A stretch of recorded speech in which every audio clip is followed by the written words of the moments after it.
Namaste. Welcome to Chitti Media. My name is Abhishek Nyapati and I will be your host today. As many of you might already know, Seattle had passed a new ordinance in which basically caste has been added as a protected class in any non-discriminatory policy. So to give us a little more insight on what this means and why this affects the Hindu American community, I have joined with me today Suhag Shukla. She's the co-founder of the American Hindu Foundation, and she's here to talk to us more about this bill. Welcome to the show, Suhagji. Namaste. Namaste, Abhishek. Thanks for having me. So before we get deep into what the actual ordinance is, I think there's a lot of confusion regarding a lot of these terms regarding caste, jati, varna. So I think maybe before we get into that, can you give us a little bit of what do these terms actually mean, and what is the confusion a lot of times that people misuse the terms? Well, that's a great question to start off with, and one that actually remains to be answered. There's actually no agreed upon definition of what caste is. Caste is a word that's rooted in the Portuguese word casta, and it became kind of a catch-all term that was used by Europeans to try to understand the complexity that they were met with in their first interactions with Indian society. Now, of course, Indian society has its own indigenous social groupings and ways of identifying, but caste became this catch-all where it conflated a variety of ways in which people identified by religion, by clan, by traditional occupation, by clan. These were groups that might have had shared oral histories, shared traditions, and just like any sort of identity, it wasn't something that was singular in the sense that one person or one group has only one identity. People and human societies have always been complex, whether it's India or any other civilization. Today, academic scholars still don't agree on what caste is. However, there is a predominant stereotype of what caste is, and that is a simplistic pyramid that has 4 to 5 classes with priests on the top, in which Indian society is reduced to a hierarchy in which the priests kind of lord over the rest of society. Indian society has never been organized in this manner. Nor is it today. Yet, this is probably one of the most entrenched stereotypes about Indian society. Now, caste is a reality in the sense that it is today what's called a legal fiction or an administrative category under Indian law. What that means is that there are certain groups that, originally these groups were identified through census exercises starting all the way back in the late 1800s that continued through the 1930s under British administration, where different communities were categorized and put into what are called schedules. Now, some of these schedules, I outlined classes that were identified as being depressed classes. Those might have been economically or socially disadvantaged. And so today, there are essentially 4 categories. There are scheduled castes, scheduled tribes, other backward classes.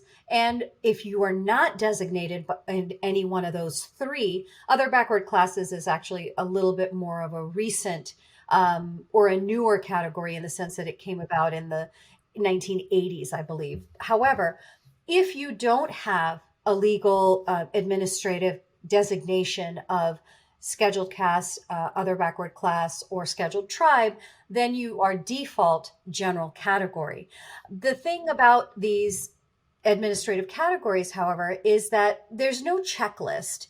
There wasn't one in the late 1800s or the mid 1930s where you had to meet a certain number of checkmark boxes that would then say, okay, this is why it's justified to put you here. And so that's why even today, the category is kind of complicated because you've essentially put a wide variety of different communities under one category, but those communities may not share much in common with one another. So that is kind of what caste is. Now, you asked me also about jati and varna.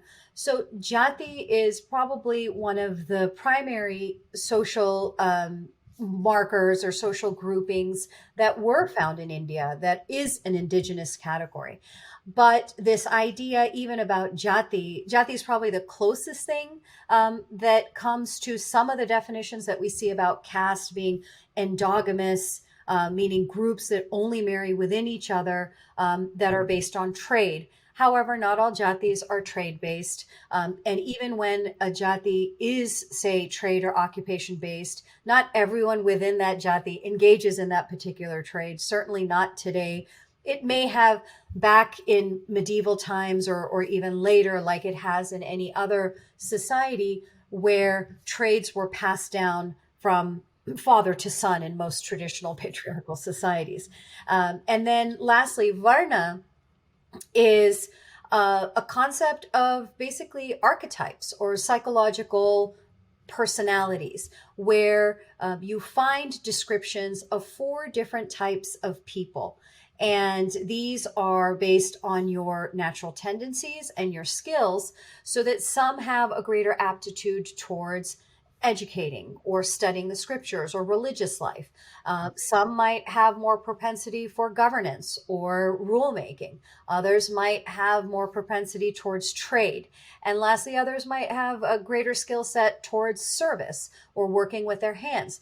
All of these are four personality types that some of the sacred texts within Hinduism say form the basis of a well functioning society, where you look at what is the best way in which you can serve a greater good with your skill set, with your inclinations, and then work in society on that basis. Wow, that was an amazing answer. Honestly, I think that gives a very different perspective than what is sort of the mainstream, I guess, commentary on what is caste, jati, varna. So I think Mhm. these are almost completely different in many ways. I think from an Indian perspective, jati and varna is what sort of that is more indigenous, and that caste is more of like a super imposition based on what you're saying. If Exactly. I'm correct. Yeah, no, that's exactly right. And the other thing is that, you know, starting from sixth grade, caste is something that is equated with Hinduism. But even if we were to say that jati is caste, and there's scholarship out there that says that jati cannot exactly fit what caste is supposed to be, because the conception of caste presupposes a pan Indian social reality that's the same whether you're in Gujarat, whether you're in Andhra Pradesh or Nice. somewhere like Odisha or wherever else. And that's not how Indian society and all these regional differences are. But it's across all religious traditions. Different social identities are across different religious traditions, so that you might have certain trade based communities Right. that are Muslim, but then some are Hindu, some might be Jain, some might be Buddhist.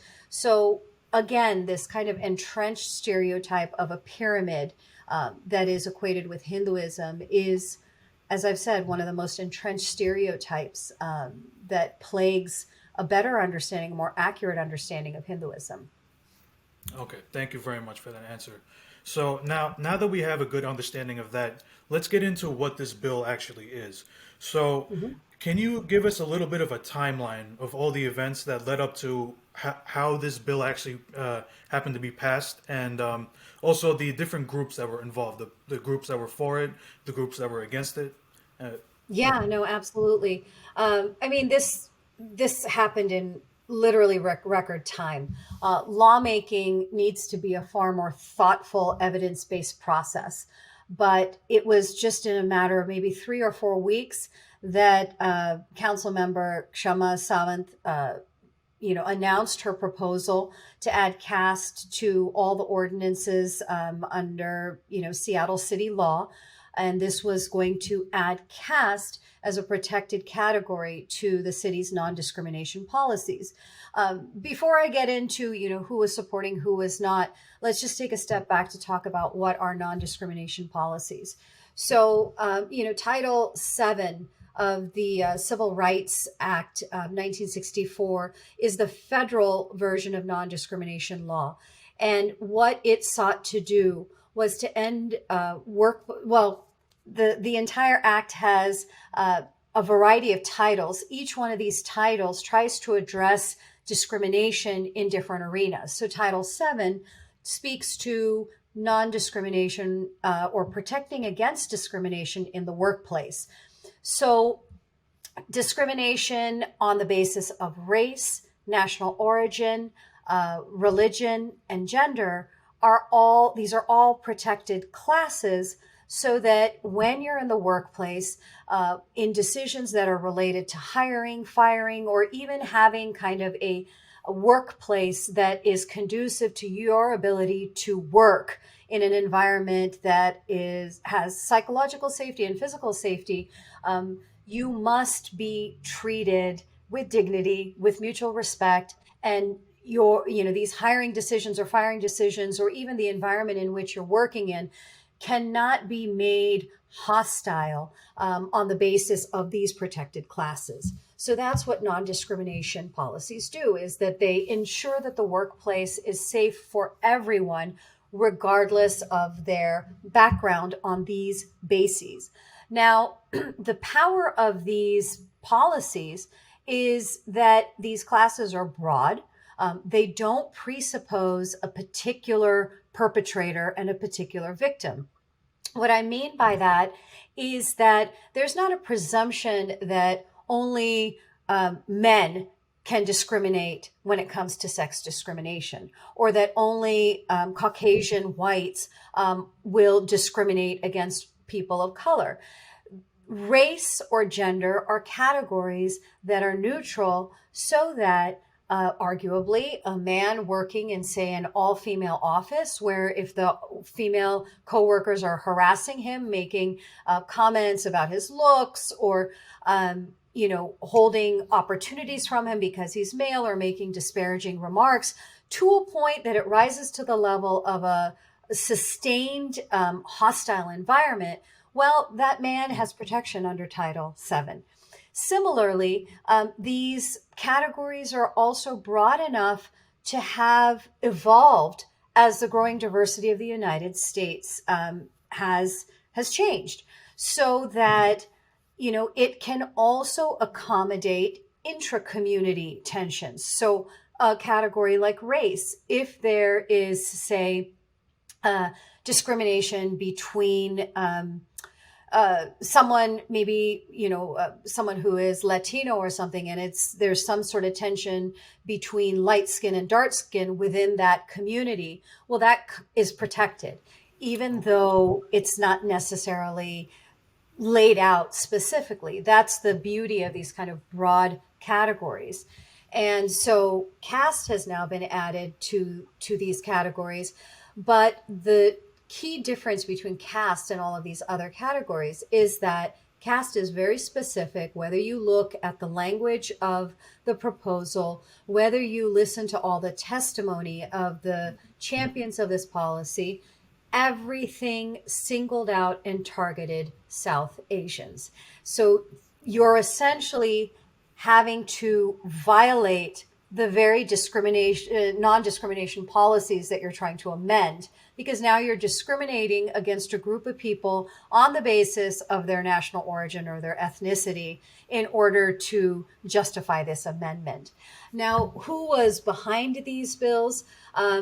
There's a number of, they self-define as Ambedkarite groups. There's a group called Equality Labs. Those have been the champions of these types of policies, and they have yet to address the legal questions around this. They are, presenting a view of this, of widespread discrimination, and the fact is that the evidence doesn't bear that claim that they make. In fact, the only reliable evidence that's out there is a survey by Carnegie Endowment for Peace that shows us that actually caste-based discrimination is exceedingly rare. The second thing we have to remember is that we're talking about 1.5% of the entire population. So we are a micro minority by every definition of the word. And and the fact is that existing policies can protect against caste based discrimination. Caste based discrimination is wrong. You know, the Hindu tradition tells us that every individual is inherently divine and merits and puts an obligation on us to treat everyone with dignity and mutual respect. And so, this idea the framing that somehow those who oppose the policies are doing so because either they're denying the existence of discrimination or they're justifying it is simply not true. So rather than testing existing policies, they've gone ahead to push a policy that specifically targets South Asians. And the fact is that this is actually going to harm all South Asians, regardless of their caste background. These activists believe that their target of these are going to be so-called upper castes, which that's a whole different conversation in and of itself in terms of what that means in an American context. But this policy is going to harm all South Asians, bottom line, regardless of whether they are,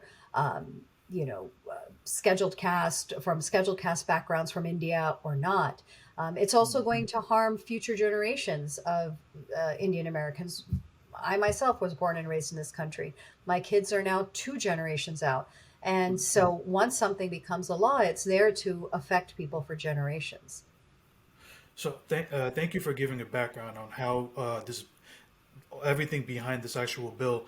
And from what you said, it does seem like the laws that exist do already they should be broad enough to protect if there is any caste discrimination. And the problem basically is that it's never been tested. So if there was a some case of discrimination, they didn't test this law. They just sort of went ahead to sort of pass this law. Meaning Exactly. that's the okay. Exactly. So it's in the absence of any sort of credible evidence of caste based discrimination being a widespread problem in the United States, I would say that one case of caste based discrimination is one too many. Yeah. However, they haven't even tested the existing laws. So even when you're not looking, say, look beyond the city of Seattle to some of the colleges that have also added caste to their non discrimination policies, administrators have admitted that they have never received a complaint. And then there are some of the champions of these policies who say, well, we've heard of students or tech workers who have faced discrimination, but they haven't filed their complaint because caste was not listed specifically. That's either a failing of their HR departments to not take in any sort of complaints, or I'd have to question the very basis of whether there was something that rose to the level of harassment or discrimination that has kept them from filing the complaint. Because some of the examples that we've heard do not rise to the level of the types of discrimination that we know can occur in the workplace.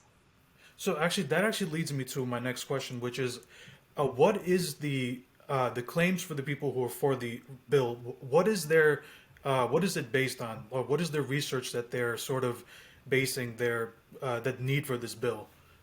Well, so all of this hinges on one survey conducted by an activist organization called the Equality Labs. And this group, one, conducted a survey that did not capture the diversity of the Indian American or South Asian community. We know that they, throughout the responses of those who did not identify by a caste. And so there's real deep problems of sample bias, confirmation bias, and it truly not being a representative survey. Where where you throw out responses of people who have not identified by caste, you're going to now concentrate those people who are very caste conscious. And so your results are going to automatically be skewed. There was at least one newsletter in which respondents were encouraged to put in a zip code for the San Francisco Bay Area if they lived outside the area. So Did this invite responses from people outside of the United States? We don't know. And so there were a number of other ways in which data was manipulated. The fact is also that this organization that conducted the survey is now also offering for a price their trainings, their DEI type trainings on caste. So there's a serious conflict of interest here where you present something, you present manipulated and falsified data to create the illusion of a problem, and then you provide fee-based services to, or you shape policies to supposedly address this problem, and then you profit off of your training services because no one is going to be qualified to be able to administer these policies. Wow. So that's an obvious conflict of interest. Mhm. But Yep. so I mean, what else I also wanted to touch on is historically for other bills that are similar to this, did they actually show more evidence for why there's a need to pass this anti-discrimination law, or like let's say something in the past, like whether there was hate crimes towards a certain group compared to this, like so in the past did they actually show evidence to actually say, yeah, there's a need to pass this law? So was it kind of an unprecedented way in which they passed this law? Absolutely. Look, Okay. so the United States has a ugly history of racism, and it's a complicated one, but it's also a history of always striving to do better. We're certainly not perfect in this regard, but we're trying to work towards the promise that's held in the U.S. Constitution of everyone being equal under the laws, and so in that sense, when you look at something like the Civil Rights Act, it's happened in the context of centuries of, slavery in this country Right. and the unequal treatment of different immigrant groups. I mean, you had an act called the Asian Exclusion Act that directly impacted people of Indian origin from being able to immigrate to this country freely while Europeans could. So this country does have a checkered past when it comes to the treatment of communities of color. But we also have laws in place that have tried to remedy past wrongs. When you look at caste, you don't have that kind of history. You have a relatively new immigrant community that's been here in larger numbers only for since the 1960s after that Asian Exclusion Act was lifted. Right. Um, you also have data that shows that over half of people of Indian origin don't identify by a caste group, and then within the group that does identify, only 34% of U.S. born Hindus or people of Indian origin um, identified by caste. So, anecdotally or statistically, we know that caste identities become less and less with each subsequent generation. The other point is that just because someone identifies with a caste group doesn't necessarily mean that they're discriminating on the basis of caste. So I think that we have to also be careful with looking at different types of statistics in before kind of generalizing anything about Indian Americans. The fact is that Indian Americans, like any other ethnic group, have different ways of identifying, whether it's by religion, whether it's by language, whether it is by jati or whatever else. And more studies can be done, ethnographic studies about the Indian Right. American community, but they have to be done in a manner that's objective. When we're talking about discrimination, however, we have to rely on time tested legal principles such as generally applicable broad categories that we should continue to evolve as America becomes more diverse. So, for instance, religion. If there are challenges between, say, a Sunni Muslim and an Ahmadi Muslim, well, we don't need a separate category to address that. You address it under religion.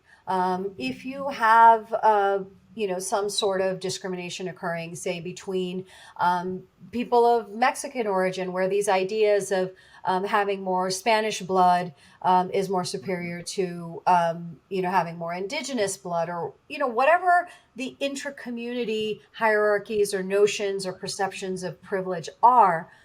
We need to find ways to use our existing categories to accommodate all these types of differences to ensure that every single person has a safe place to work, a safe place to live, so that they aren't discriminated against, whether it's public accommodations or lending or renting or wherever else discrimination is barred. So you actually mentioned something interesting where just because someone identifies with a certain caste or category doesn't necessarily mean they're being discriminated against. And I actually wanted to know, were there any, can you give some insight on some of the voices that were maybe they identify as supposed lower caste or Dalit, and they had voiced their opinion against the bill, against the Yeah, ordinance, and absolutely.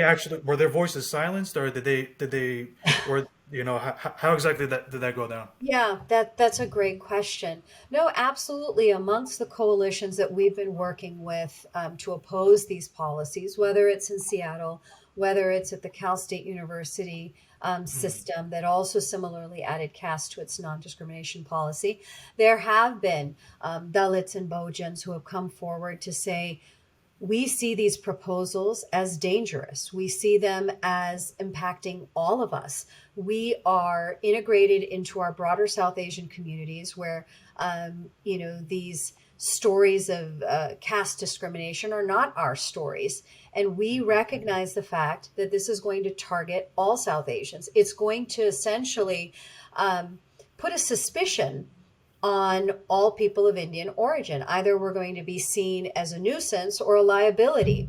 right. And what's shocking is that whether it was Council Member Savant or others, as soon as they were questioned about, well, it seems that there's some Dalits or some Bojans who are opposing this policy, she patronizingly says, well, they don't know what's good for them.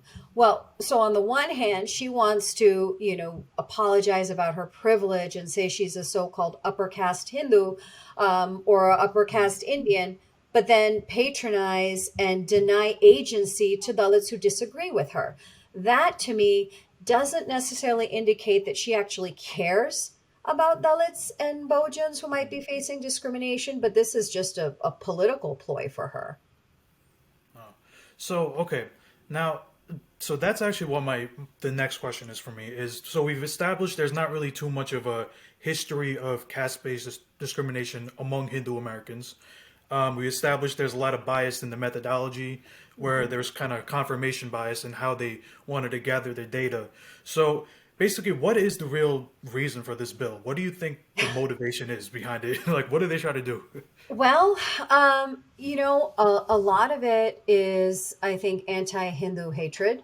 Some of the activists have been on record demonizing not just Hindus, but Hindu traditions like Holi or Diwali, or practices that, practices that not all Hindus engage in, but things like vegetarianism, are demonized and are portrayed as indicators of caste based discrimination. For folks like Council Member Kshama Sawant, I think it's about politics in India. When she, after having her proposal passed in the city of Seattle, the Toronto School District Board was looking at a similar policy. And she tweeted out about how it was time to defeat the Hindu right. What does the Hindu right have to do with ordinary Hindu Americans in the United States and in Toronto, with these policies that are now going to single out and target an ethnic minority? So for her, I think it's probably both anti-Indian and anti-Hindu hatred, and her issues or whatever that she has with politics in India. Okay. So now, so now here. a lot of people may say in response to that, well, it's not really targeting Hindus specifically because they're using the term South Asian, right? Mhm. So, what would you be your response to that? My response to that would be, well, let's go to every sixth grade textbook in the state of California, or probably the state of Washington or Toronto, and see what one of the first bullet points are about what they teach about Hinduism. Even if we broaden out and say, okay, it's not going to single out just Hindus. The fact is that it is going to single out and target all South Asians, regardless of whether they are Muslim, Buddhist, Jain, Hindu, or Sikh, regardless of whether they are from a general category or a scheduled caste category or a OBC category in India, um, as long as you are brown, you will now be suspected of being inherently bigoted because that is the narrative that has underlied all of these caste proposals and the testimony that's been given by champions of this divisive policy.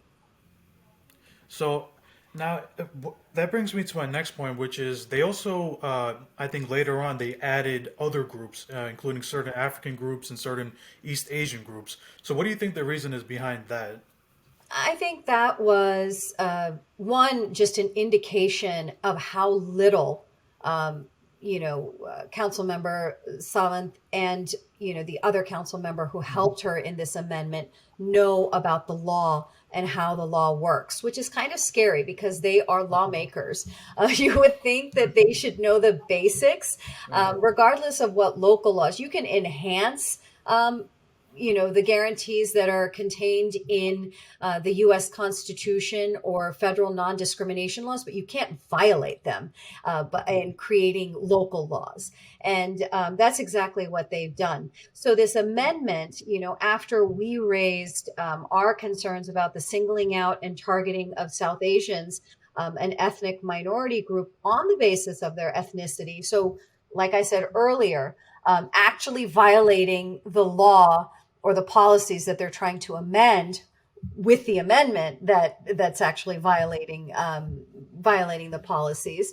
Um, they maybe made what is clearly a failed attempt to say, oh, we're not just targeting South Asians. We're going to go ahead and target some Southeast Asians, specifically Japanese, or some African communities like Nigerians, Sudanese, and Somali. They also have a caste system. So now you have a policy where not just South Asians, but Japanese, Sudanese, Somali, and Nigerian, and I think they might have even added Middle East, people from the Middle East, are singled out and targeted for essentially ethnic and or racial profiling.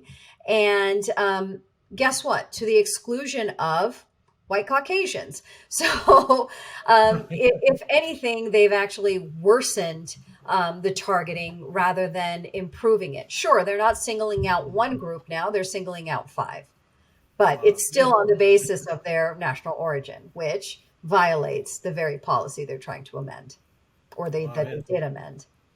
Yeah. That's every continent except Europe, right? Yeah, Pretty much. exactly. Interesting.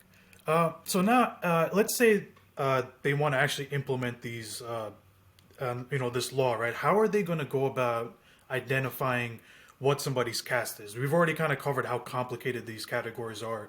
So, Mhm. like, how will you determine what caste somebody comes from, or what if someone identifies as something?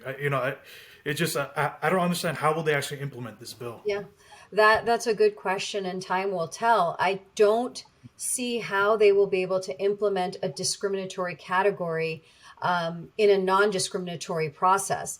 Had they stuck with the existing classes like national origin, there are, and national origin, by the way, I should explain to your listeners or to your viewers that national origin is not just where you came from as an immigrant, because I'm not an immigrant, right? I'm an American, but my parents were immigrants.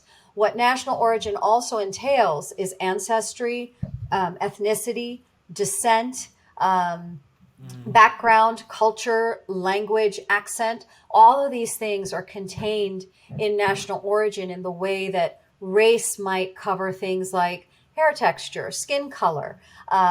So, uh, these categories are not just like national origin and that's all it's going to cover. So if you're second or third generation Indian American, you're hosed and you're not covered by that category. That's not how these categories work. The courts have, again, evolved each one of these, and they have far more expansive um, application.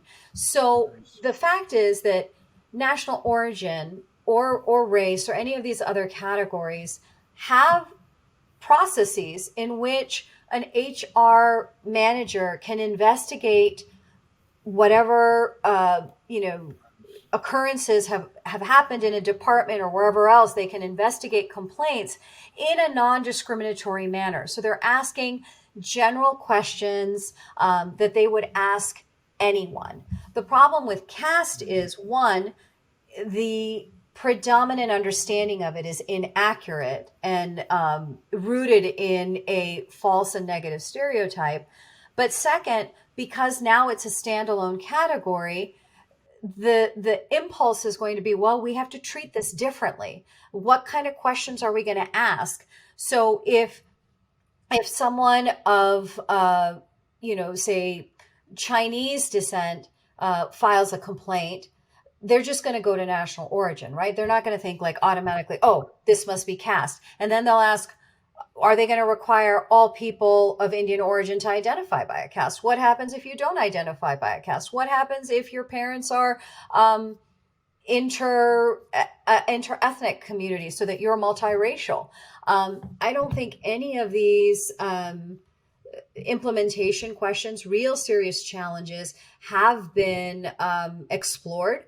And I think that not only does the category in and of itself deny equal protection under the law, but I think the implementation is going to be equally, if not more, problematic, because there are going to be these presumptions about people of Indian origin. Just the very existence of the category now, that is equated with South Asians and Indians, sends a message. It kind of institutionalizes implicit bias against this one particular group, which is treated differently than any other group, so that no group has a category that just applies to them, but South Asians do, because what's the immediate natural thought that comes to mind? Oh, well, because there's probably some sort of proof, which there isn't, that they were sitting there discriminating against one another. They're so unruly. We need to police them. We have to treat them differently than any other group. Well, guess what that is? That's called discrimination. Wow. And I think you also mentioned how it's like with these laws, usually in American law, there's no assumption of who the guilty person is, right? Like That's you don't right. assume that it's a white person that's That's discriminating right. against the black person, right? So in this case, it's like they're assuming, oh, quote unquote upper caste, quote unquote South Asians in general. That is Yeah. I would say that that's actually that is how it has been pushed by the proponents of these policies, to say, oh, this is going to protect oppressed castes from so-called upper castes. But the fact is that even though caste is not a facially neutral category, it internally as a category, um, arguably, someone who is, say, from a Brahmin background could file a claim against. I mean, if you go back and listen to all the testimony, there's so much demonization of specifically Brahmins. I mean, they do talk a lot about upper castes and oppressive castes and oppressor castes and things like that. But there's a particular hatred for Brahmins. So, and I have heard from tech workers where, after the first and only case that was filed on the basis of caste back in June of 2020, I believe, and that's the Cisco case was filed. A lot of tech workers, there were Slack channels and things like that were started in their companies where, oh, let's discuss caste. And there was so much vitriol coming from activist types against Hindus specifically and so-called upper castes, that if that rose to a level of toxicity, where it was impacting the ability of someone from one of those communities to work, arguably they can file a claim. Now, they don't need the category of caste to file it. There's national Right. origin, which is what we've argued. And so, no individual on the basis of their ancestry should have to face a toxic environment. And a lot of these activists do that. I don't see people who are opposing these policies demonizing anyone on the basis of their ancestral background. But I do see a lot of the champions of these policies demonizing particular groups. And so if they were in an employer employee situation, they may be violating the very policies that they're trying to champion. I see what you're saying. So actually, one thing I want to say is, I think for everyday Hindus who are not like, because there's so much legal jargon involved in talking about this, Mhm. how do we sort of voice our side of the thing? Like why, like when people ask, because on surface level the bill looks like it's anti-discrimination, so it's Right. already an uphill battle for us when we say that we're against it. How do we talk about it in ways that are kind of simple? Yeah, I think that you're hitting a challenge that we've seen in the community, and that's why the Hindu American Foundation has started providing a program, a Dharma Ambassadors program that's focused specifically on caste. Because first, we ourselves don't know our history.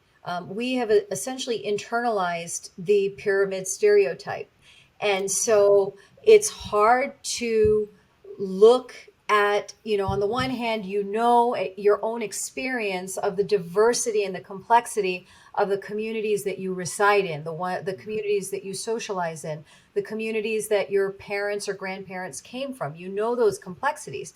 However, when you have a framework that has become so entrenched and is so prolific, it's difficult to not see the reality outside of that lens.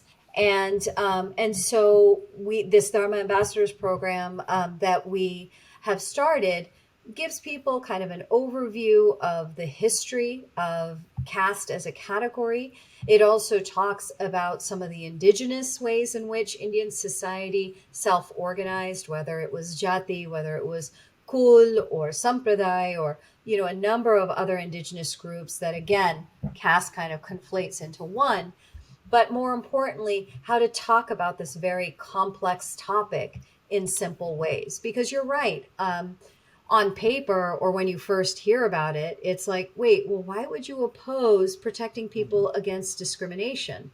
And I think the simple thing to say is that this is not whether we need to ensure that no one is discriminated against on the basis of caste.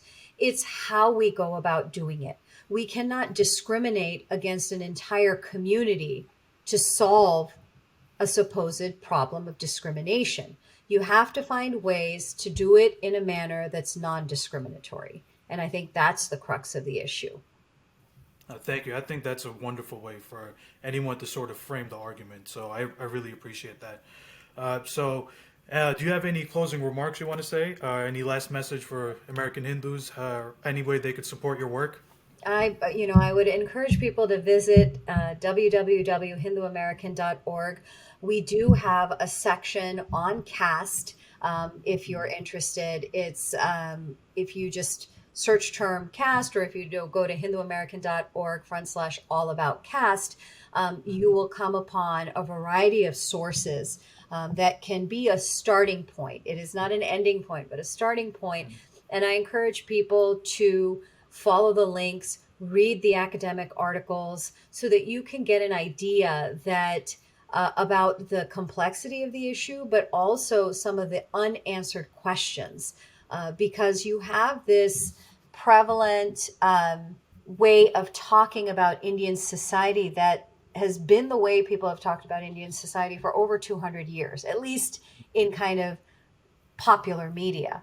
And so it's important to read some of the academic papers. We have picked ones that are as accessible as academic papers can be, but that should be a starting point. And I would encourage people to register for the Dharma Ambassadors program so that they can learn more and get comfortable with the issues, and not comfortable, but get well versed on the issues to understand how it can impact your day to day. Bottom line is that if you have a category that singles out and targets South Asians over time, because South Asians will be seen as kind of this legal morass or a liability, if it comes to hiring a South Asian versus hiring someone else as an administrator, you're going to go with something that decreases your cost, decreases your liability.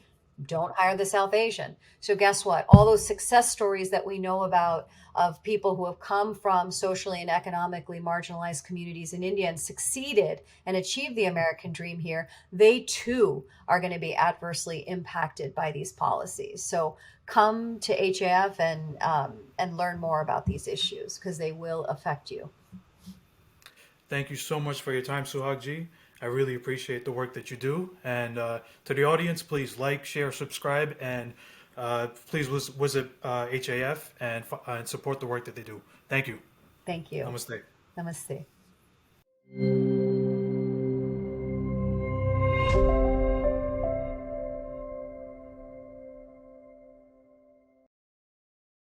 Please remember to subscribe to us and switch on the notifications for this channel. For our other social media links, more content, and to support our work, please visit citti.net. Dhanyavad. Namaskar.